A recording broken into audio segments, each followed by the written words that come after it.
I should have gotten pizza for dinner like a diehard Teenage Mutant Ninja Turtles fan would. But I got sushi instead.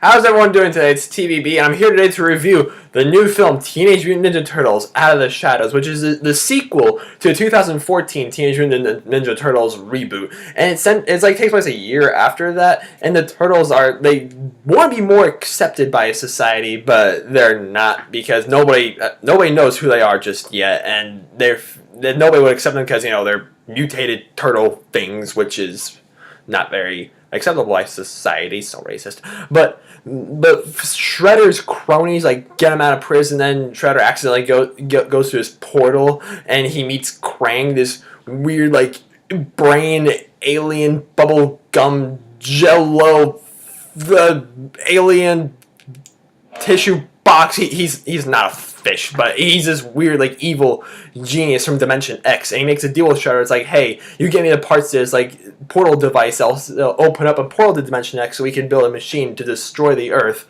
We can rule it, and Shredder agrees. So then he recruits these two big criminals named Bebop and Rocksteady, and hits him with this purple ooze that mutates him into animals, and he mutates him into a warthog and a rhino, and they just wreck things, and the Turtles have to stop him while remaining undercover. And there's this whole subplot how Michelangelo and Raphael want to be more human, and they want, because I shouldn't spoil, but they want to be more accepted by society, and Leonardo and Donatello are saying, no, we gotta be like turtles, and there's this whole subplot, and there's a lot of stuff going on. Now, I was a big Teenage Mutant Ninja Turtles fan growing up as a kid, and I enjoyed the first Teenage Mutant Ninja Turtles movie back in 2014.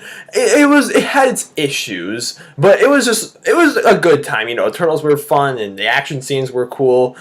But this movie, in terms of plot, it's oddly similar to the one in 2014. Where it's there's whole the Turtles are arguing, and there's not that team dynamic that they really should, but by the end of the movie they start working together, and they have to fight a guy in a giant robot suit in the sky, just like in the last movie.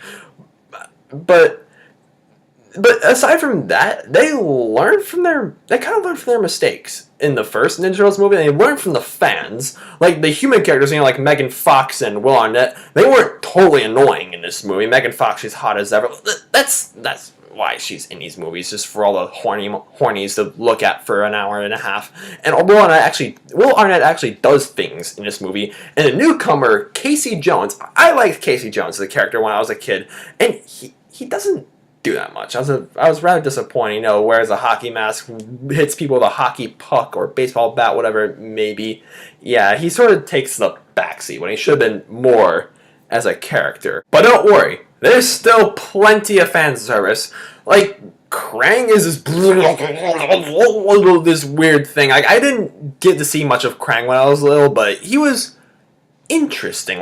Assuming this movie makes a smash at the box office like what the first movie did. There's gonna be a third one. Maybe we'll get more on Krang in the next movie. Just interests. And Bebop and Rocksteady, interesting characters. The best part about the movie were the Turtles. Again, they were fun. They captured the vibe that the Turtles in the original cartoon series had more than the original one, than the first movie. And the important thing is the action scenes. The action scenes were, again, one of the best parts about this film. Even the scenes where the Turtles just jumping all over, doing parkour ninja things. That was really cool to watch. And so were the fight scenes in this movie. They go to Brazil, they fight these villains in these laboratories, and there's a lot of stuff. There's a lot of stuff going on, and I was entertained by it. This movie didn't bore me. That's the important thing. All in all, viewers, don't expect a whole lot out of Teenage Mutant Ninja Turtles Out of Shadows. It's just it improves. I like this movie more than the first movie. I'll say that much. And it's stupid. It's mindless, but it's fun with the Teenage Mutant Ninja Turtles. What can I say? So overall, I'm going to give Out of Shadows a 6 out of 10 stars. It's an enjoyable film. So, Teenage Mutant Ninja Turtles Out of Shadows. Did you see it? What did you think about it? Or, who's your favorite Teenage Mutant Ninja Turtles villain? Like, you can't say Shredder. That's cheating. Let me know in the comments down below, and give this video a rating where you feel it deserves, and subscribe if you haven't already. Cowabunga, dudes. Good night.